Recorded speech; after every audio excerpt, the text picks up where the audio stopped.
I always thought my wife was an angel, until I saw what she really was.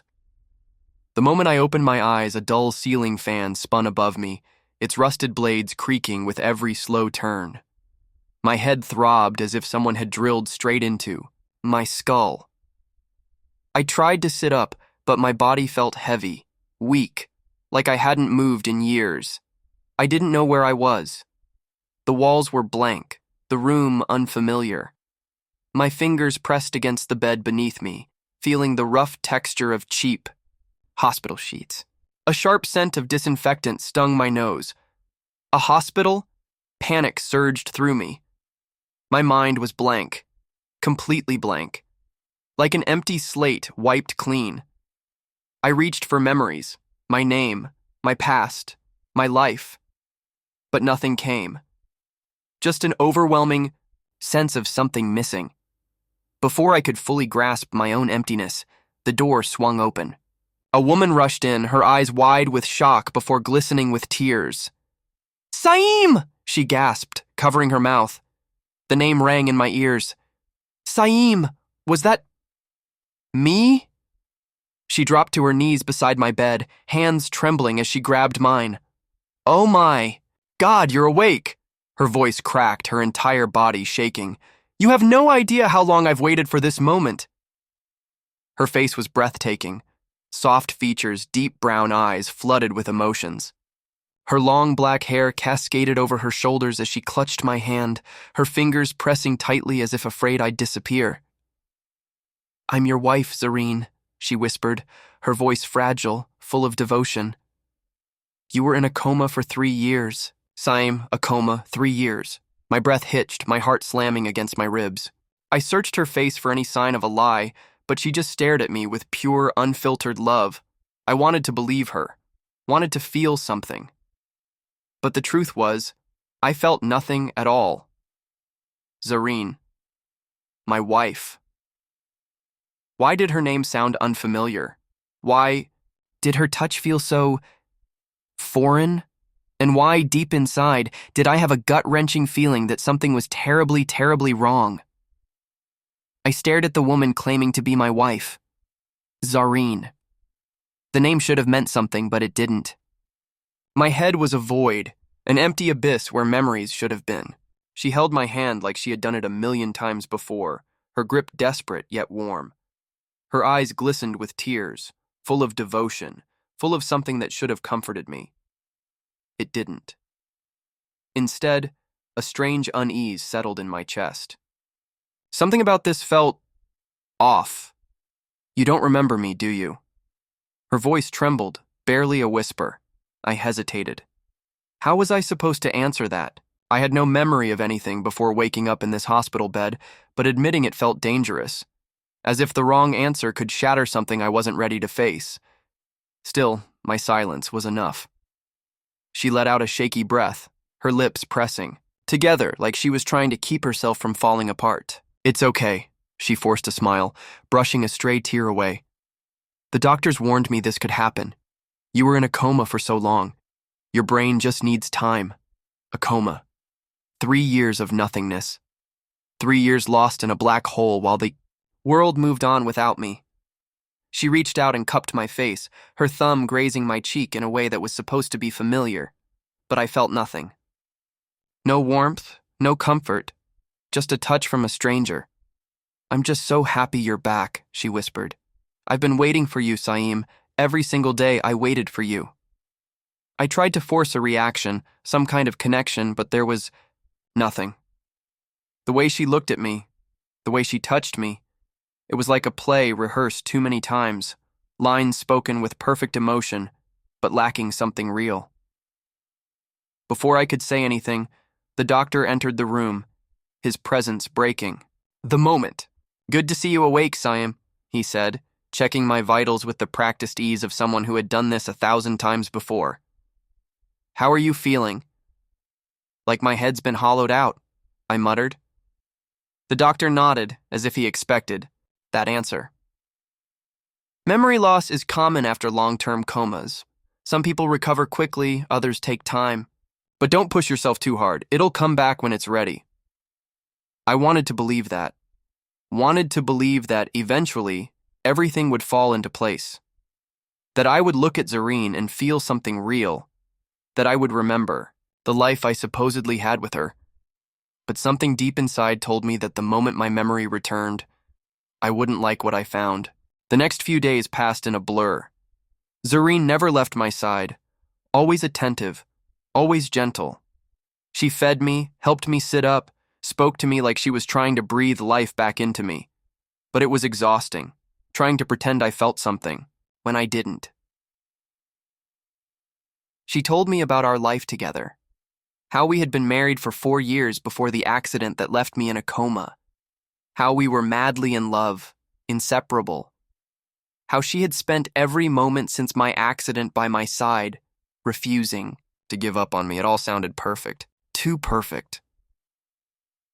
I watched her carefully, noting how she always spoke with just the right amount of sadness and devotion, how she never hesitated with details. She had rehearsed this story.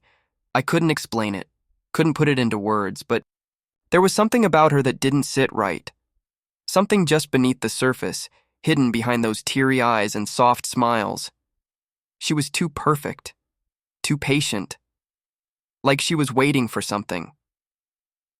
2 weeks later, I was discharged from the hospital. Zareen held my hand as we walked out together, guiding me to a sleek black car waiting outside. The moment I sat inside, an unfamiliar scent filled my nose. A faint trace of expensive perfume, subtle, but undeniably present. Not Zareen's. Someone else's. The unease that had been lingering in the back of my mind sharpened. I glanced at Zareen. She was staring out the window, her grip on the steering wheel tight, knuckles pale. "Are you okay?" I asked, watching her closely. She flinched slightly, as if she hadn't expected me to notice. "Yeah, of course, it's been a long time, since we've driven home together." Home. The word felt foreign.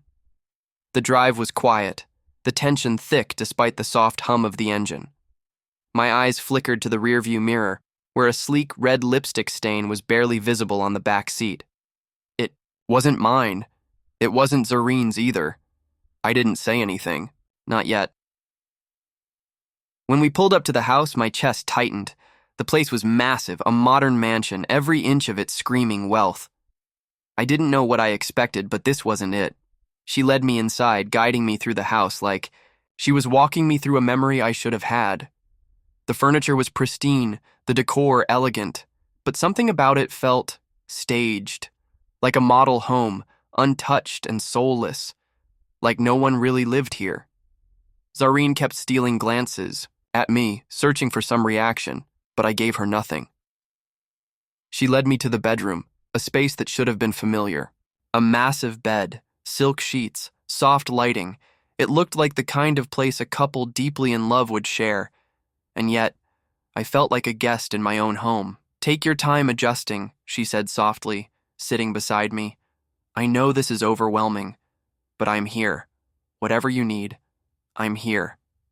Her words were sweet, her touch warm, but I couldn't shake the feeling that she was watching me too closely. Waiting. I nodded, forcing a smile, and she finally left me alone. The moment the door clicked shut, I exhaled, running a hand through my hair. My head was still a mess, fragments of nothing swirling in a void where my past should have been. I needed answers, and I had a sickening feeling that I wasn't going to like them. The first few nights in that house were suffocating. Every morning, Zareen woke up next to me, smiling like she had the perfect life. Every night, she fell asleep with her arm draped over me, like she was afraid I'd vanish if she let go. She was trying too hard. Every time I asked about my past, her answers were rehearsed. Perfect. Too perfect. It felt like she had spent years preparing for these questions, making sure every response sounded natural, and yet, nothing about this felt natural. She never slipped up, never hesitated, but the house did. Little things caught my attention. The faint scent of men's cologne in the guest bathroom, one I didn't recognize.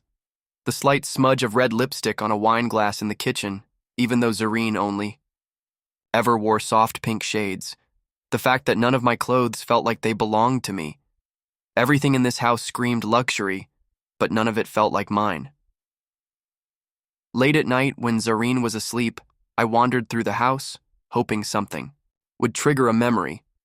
But every time I reached for the past, it remained just out of my grasp until the night I found the phone. Zareen had been careful, keeping her things tidy, making sure everything appeared perfect. But perfection breeds mistakes, and hers was leaving her phone unlocked on the living room table. I stared at it for a long time. A part of me told me I shouldn't invade her privacy, that she had spent 3 years waiting for me, that she was my wife. But the unease in my gut told me otherwise. My fingers moved on their own, swiping the screen open. The messages loaded instantly. And everything I thought I knew came crashing down. The first text was from a name I didn't recognize. Afak. Afak. You still haven't told him, have you? My heart pounded as I scrolled further. Afak. You can't keep up this act forever, Zareen. He'll find out. Zareen. I know, but not yet. He's still too weak. I need more time. Afak. You're playing a dangerous game, Zareen. I don't have a choice. My breath caught in my throat. My fingers tightened around the phone. What the hell was this? I scrolled further, heart racing. The messages stretched back months. Conversations I had no context for, words that hinted at secrets far bigger than I could grasp. And then, I found it. A message from just 3 days ago. Afak. Are you still coming tomorrow night? Zareen. Yes. Same place, same time. Afak. Make sure he doesn't suspect anything. The room spun. My mind screamed at me to stop reading, but I couldn't. My hands were shaking. What the hell was going on? I should have confronted her. Should have woken her up and demanded answers. But something told me I wasn't ready for the truth. Instead, I put the phone back exactly how I found it and returned to bed, my mind racing. The next day, I pretended everything was normal. Pretended. I didn't see the messages, and when night came, I waited. Zareen was careful. She made sure I was asleep before she slipped out of bed, moving with quiet precision. I followed her. She didn't drive. Instead, she called for a car. A sleek black vehicle pulled up outside the house, and without hesitation, she climbed in. I didn't think. I just moved. I grabbed the spare car keys from the counter and followed. The drive was long, longer than I expected. The car took winding roads, heading toward the city, until finally it stopped outside a building that looked wrong. It wasn't a restaurant, wasn't a hotel. It was a private club, exclusive. No signs, no advertisements, just a single, unmarked door with a security guard standing outside. My stomach twisted. I parked at a distance, watching as Zareen stepped out of the car and approached the entrance. The guard nodded at her. Let her in without hesitation. She had been here before. I clenched my fists. My heartbeat was erratic, my breaths shallow. What the hell was this place? I waited. Minutes felt like hours. Then, another car pulled up. And this time. A fox stepped out. My fingers curled around the steering wheel as I watched him walk to the entrance, greeted the same way. He was meeting her. I had seen enough. I didn't care if I wasn't ready. I needed answers. I got out of the car, walked, straight to the entrance, my head buzzing with fury. The guard stopped me. Members only, he said, voice cold. I didn't hesitate. I'm here for Zareen. His expression didn't change, but something flickered in his eyes.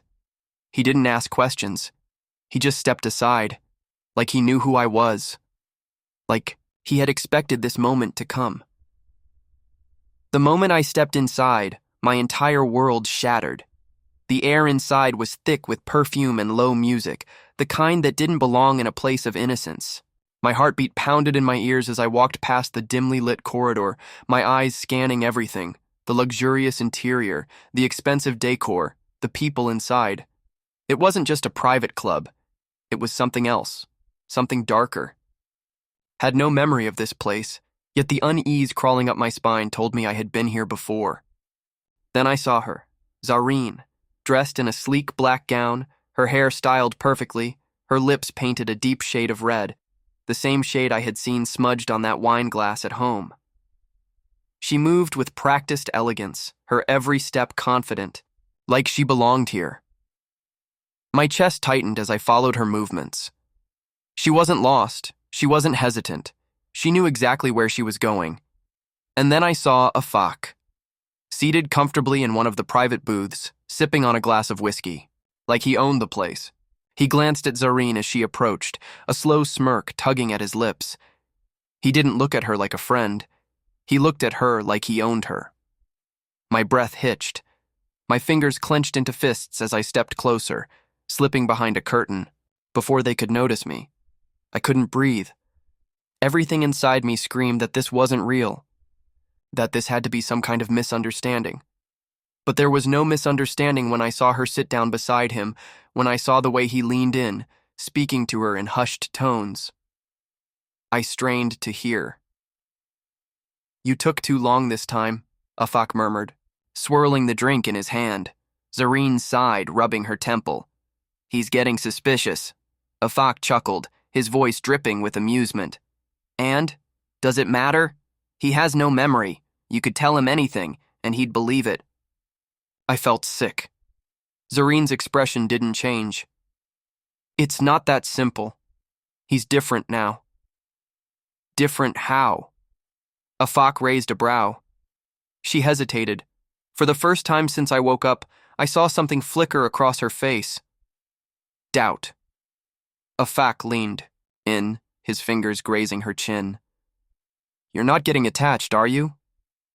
"No," she said too quickly. He smirked, leaning back. "Good, because you know what happens if you do." She exhaled sharply, looking away. "I just need more time." More time. For what? I wanted to storm in, wanted to demand answers, but my legs wouldn't move. My entire body felt paralyzed, trapped in the weight of my own disbelief. Who was this woman, the wife who had waited for me for 3 years, or the one sitting here, whispering secrets to another man?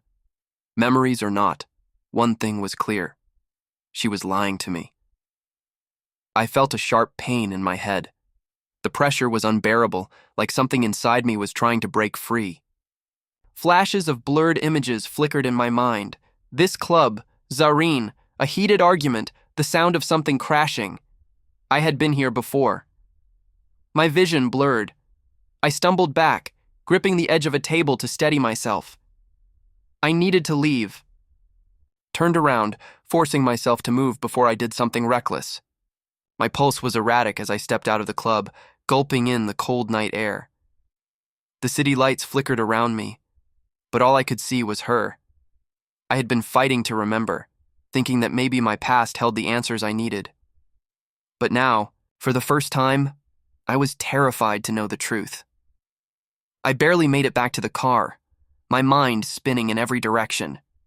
My breathing was uneven, my fingers shaking as they clenched the steering wheel. Every single word I had overheard between Zareen and Afak repeated in my head like a broken record. You could tell him anything, and he'd believe it. He has no memory. My entire life, the love she claimed we shared, the devotion in her eyes, the perfect wife who never left my side for 3 years, was it all a carefully crafted lie? The truth was right in front of me, yet my heart refused to accept it. Zareen was hiding something, and I wasn't just going to sit back and let her feed me more lies. I gritted my teeth and turned the key, the engine roaring to life. I had no plan, no idea what I was about to do, but I knew one thing: I wasn't going home without answers. I drove off, my mind buzzing. I needed to think, needed to figure out my next move. But before I could, my phone buzzed. Zareen. "Hey, baby. I just got home. Are you okay?" I stared at the screen, my stomach twisting in knots. The audacity. She had just come from meeting him, and now she was pretending like nothing had happened. My fingers hovered over the keyboard. I could have confronted her right then, Could have thrown her lies back at her, but I didn't. Instead, I typed, "I'm fine, just went for a drive." She responded instantly, "Zareen, that's good. I was worried about you. Come home soon, okay?" Worried? She wasn't worried about me. She was worried about whether or not I was still under her control. I needed to get inside her world, needed to figure out exactly what she was hiding. And for that, I had to play along. I exhaled slowly, forcing the anger down. "On my way," I replied. I didn't go home immediately. I waited. I sat in the car, letting my thoughts settle, planning my next move. And then, something clicked. Afak's words. "You took too long this time." This wasn't the first time she had snuck off to meet him, which meant there had to be something. Some kind of proof. I gripped the steering wheel, my pulse quickening. If Zareen had been lying about everything, then there was no way she had been careful about every detail. There had to be something in the house, and I was going to find it. Drove back, my mind sharp, my heart steeled. When I walked inside, Zareen greeted me like always. Warm smile, soft eyes, the perfect wife. But now, all I saw was the performance. She walked up to me, wrapping her arms around my neck. "You were out so late. Did you need some fresh air?" I looked at her, searching for any crack in her mask. "Yeah, I just needed to clear my head." Her fingers traced my jaw. "I'm just glad you're home." I forced a smile. "Me too." She kissed my cheek, then pulled away. "Go freshen up, I'll make you some tea." I nodded, watching as she disappeared into the kitchen. Now was my chance. I moved fast, heading straight for the one place I hadn't checked before, her personal study. It was always locked, but tonight I noticed she had forgotten to close it properly. A mistake. I slipped inside, my heartbeat thudding in my ears. The room was neat, too neat. Books arranged perfectly, documents stacked without a single paper out of place. But on her desk, there was a drawer slightly ajar. I opened it. My blood turned ice cold. Inside were bank statements, contracts, documents that made no sense to me. But one thing did, a name. Hamna. Over and over again, the name appeared on different papers, signed at the bottom of transactions, on receipts, even on what looked like rental agreements. Who the hell was Hamna? And why was Zareen handling her money? I flipped through more papers, my hands moving faster. And then I saw it. A photograph. It was old, slightly creased, but there was no mistaking the faces. Zareen, Afak, and another woman. A woman who looked eerily familiar, yet my broken memory refused to place her. My fingers tightened around the paper, my pulse roaring in my ears. Zareen had been lying, not just about Afak, but about something, someone else entirely. I wasn't just missing my past. I was missing a piece of my life I never even knew existed. I stood frozen, my breath shallow, the photograph burning into my hands. Zareen, Afak, and her, Hamna. The name on the documents, the face in the picture, there was no denying it. This woman was important, not just to them, but to me. My pulse hammered in my ears as my mind scrambled for answers, clawing at the empty spaces in my memory. Who was she, and why had Zareen hidden her from me? I forced myself to move, sliding. The drawer shut just as I heard footsteps approaching. The air in the room felt suffocating, pressing down on me as Zareen's voice called out softly from the hallway. "Saim? Where are you?" I stepped out of the study, the picture tucked into my pocket. "Just needed some water." She smiled, holding out a cup of tea. "I made this for you." I took it, my fingers grazing hers. How many times had she done this before? How many times had I looked at her and seen only what she wanted me to see? I sipped the tea, keeping my face unreadable, but my mind was already making a plan. That night, I waited. Waited until she fell asleep beside me, her breathing slow and even. Then, I slipped out of bed, careful not to make a sound. The weight of The photograph in my pocket burned against my leg as I grabbed my phone and stepped outside onto the balcony. I opened the browser and typed in the name, Hamna. The results loaded instantly. My eyes scanned the screen, searching, desperate until I found it, a news article. Businesswoman Hamna mysteriously disappears. Last seen with close associates. My breath hitched as I scrolled further. The article was dated 2 years ago. Woman, young, successful, well-known, had vanished without a trace. Authorities suspected foul play, but no leads had ever surfaced. And there, at the bottom of the article, was a photo, the same one I had found in Zareen's drawer. The blood in my veins ran cold. I staggered back, gripping the balcony railing as flashes of memory slammed into me all at once. A dimly lit room. Scream, blood on the floor, a pair of terrified eyes, hers, Hamna. My stomach twisted violently as I gasped for air. I knew her, I had loved her, and then she was gone. A sharp pain shot through my skull as more memories rushed in, fragmented, jumbled, but undeniable. Zareen had lied to me, not just about Afak, not just about my past. She had lied about Hamna, and I had been too blind to see it.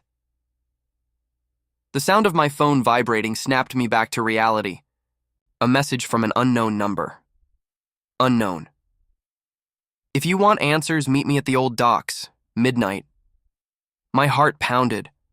I didn't know who it was, didn't know if it was a trap. But I knew one thing. Whoever it was, they knew the truth. And I was done living in the dark. I slipped back inside, grabbed my jacket, and quietly made my way out the door. The city was eerily quiet as I drove, my fingers gripping the wheel so tightly my knuckles turned white. My mind was racing, every piece of my shattered memory trying to put itself back together. By the time I reached the docks, my pulse was hammering. The air was thick with the scent of salt and rust, the water lapping against the old wooden planks. The area was abandoned, the kind of place people came to disappear. A shadow moved near the warehouses. I stepped forward cautiously. "Who are you?" The figure stepped into the dim light. Afak. I clenched my fists, every muscle in my body tightening. "You." He smirked, tilting his head. "You finally found out, huh?" My blood boiled. "What did you do to Hamna?" Afak sighed, shaking his head. "You don't remember anything, do you? God, Zareen really did a number on you." I took a step forward, my hands shaking. "Tell me. Now." Afak's eyes darkened. "She was never supposed to die." The words hit me like a truck. My breath caught in my throat. "Die," my mind reeled. "No," I whispered.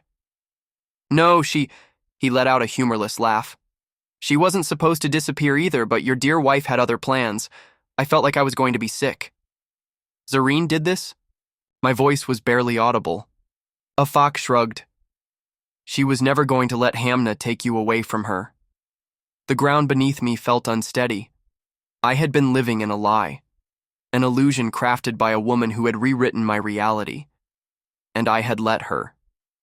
Afak stepped closer, his voice dropping. "She planned everything, Syme.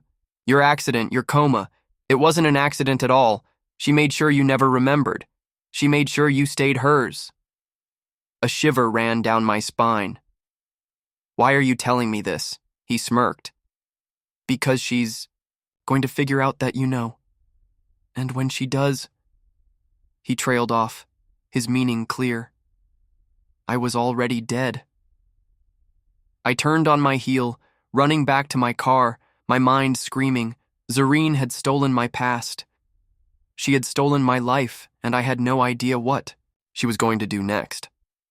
I drove faster than I ever had before, my hands gripping the steering wheel so tightly that my knuckles turned white. The city lights blurred past me, but all I could see was the truth flashing in my mind. Zareen had planned this. She had erased Hamna from my life. She had erased me. The house came into view, its massive structure now looking more like a prison than a home. My heart pounded as I pulled into the driveway, cutting the engine. The front door was slightly ajar. She was waiting. I stepped inside cautiously. The living room was dimly lit, the soft glow of candles flickering against the walls. Zareen sat on the couch, her fingers wrapped around a glass of wine. She smiled. "You went to see him, didn't you?" I didn't answer. I just watched her, studied her. The way she sat, relaxed, unfazed, as if she had expected this moment all along. She sighed, swirling the wine in her glass. "I was hoping you wouldn't. I really thought we could be happy, Saeem." My hands clenched into fists. "You took everything from me." Her lips parted slightly, then she shook her head. "No," she said softly. "I saved you." A bitter laugh escaped me. "Saved me?" "You put me in a coma." She didn't deny it. Instead, she stood up, slowly walking toward me. I did what I had to do. I took a step back, my pulse roaring in my ears. Hamna. Was she alive before the accident? Something flickered in her eyes. "Yes," she admitted. My stomach twisted. I had been with her. I had loved her, and Zareen had made sure I forgot. She stepped closer, reaching out to touch my face, but I recoiled. The warmth in her expression wavered for the first time. "You were mine first," she whispered. "I wasn't going to let her take you away from me." I swallowed hard, my throat dry. "Where is she now?" Her lips pressed together. "Gone!" The finality in her tone made my blood run cold. My heart pounded as I backed away. "You—" "I had no choice, Saeem," she snapped, her voice finally cracking. "She was trying to ruin us. You were slipping away from me and I—" She inhaled sharply, trying to steady herself. "I did what I had to do." I stared at her, my mind spinning. She had done all of this to keep me. She had erased my memories, stolen years of my life, and when that wasn't enough, she had gotten rid of Hamna. I felt sick. Zareen exhaled, her eyes softening. "But it doesn't have to end like this," she whispered. A slow, careful smile curled on her lips. "You don't have to leave, Saeem. We can go back to the way things were. You can forget everything again." My stomach twisted. She wasn't asking me to stay, she was warning me. I took another step back. "You can't make me forget again." Her smile didn't falter. "Can I?" For the first time, true fear settled in my chest. I turned, bolting toward the door, but the second I reached for the handle, a sharp pain exploded in my head. The world spun as I stumbled forward, my vision blurring. The tea. She had drugged me. My body collapsed onto the floor, my limbs numb, my head pounding as my vision darkened. Through the haze, I heard her kneel beside me. Her fingers brushed my hair back gently, her voice soft. "You should have just let it go," she murmured. Darkness swallowed me whole. I woke up to the sound of beeping. A hospital. Again. The bright fluorescent lights burned my eyes as I blinked, my body aching, my throat dry. Machines surrounded me, the steady rhythm of my heartbeat echoing in the sterile room. A doctor stood at the foot of my bed, checking my vitals. "You're lucky," he said, looking at me with a kind but wary expression. "You were found unconscious at the docks. If they hadn't gotten to you in time—" His voice trailed off, but I already knew. Zareen had planned to wipe my memory again, but something had gone wrong. I forced myself to sit up, wincing at the pain in my head. "How long have I been here?" 2 days, he answered. "The police are waiting to speak with you. They have a lot of questions." Police Zareen. A surge of urgency shot through me. "Where is she?" The doctor hesitated, then sighed. "She's gone." My stomach clenched. "Gone?" He nodded. "By the time authorities searched your house, it was empty. No trace of her, no financial records, no digital footprint. It's like she never existed." Cold dread seeped into my bones. She had planned for this. She had always had a way out. I ran a shaky hand through my hair, my pulse still erratic. Zareen had vanished. She had played the perfect wife until the very last moment, and when she knew she had lost, she disappeared like a ghost. And Hamna. I closed my eyes, trying to swallow the grief that clawed at my throat. I would never get justice for her. Zareen had destroyed everything and still walked away free. But as I sat there, the doctor's words echoed in my mind. No trace of her, no digital footprint. I opened my phone, scrolling through my messages. The ones from Zareen were gone, the ones from Afaq, deleted. Even my photos with her had been erased. She had wiped herself from my life once again. But this time, she had left something behind. A single text message. No name, no number, just words. You can't erase love, Sime. You'll see me again. Soon. My fingers tightened around the phone, my jaw clenching. This wasn't over. She was still out. There, watching, waiting, and next time, I would be ready.